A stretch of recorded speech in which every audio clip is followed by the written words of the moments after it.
அனைவருக்கும் வணக்கம். இன்று ஒரு தகவல் மூலம் மீண்டும் உங்களை சந்திப்பது உங்கள் லாபி.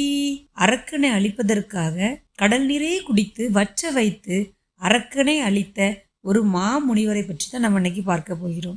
முன்னொரு காலத்தில் தாரகன் முதலான அரக்கர்கள் பூமியில் வாழும் மக்களையும் வானுலகில் வாழும் தேவர்களையும் பெரும் துன்பத்திற்கு ஆளாகியிருக்கிறான். அவர்களின் அட்டகாசத்திற்கு முடிவு கட்ட இந்திரன், வாயு, அக்னி முதலானவர்கள் பூமிக்கு வந்தனர். இந்திரனின் யோசனைப்படி வாயுவும் அக்னியும் இணைந்து அகத்தியராய் இம்மண்ணுலகில் அவதரித்தனர். அகத்தியர் எங்கே தம்மை அழித்து விடுவாரோ என்ற பயத்தில் தாரகான் முதலான அரக்கர்கள் கடலுக்குள் சென்று ஒளிந்து கொண்டனர். அசராத அகத்திய முனிவர் ஒரு மொத்த சமுத்திரத்தையும் குடித்து நீரை வற்றி போக செய்து அரக்கர்களை வதம் செய்தார்.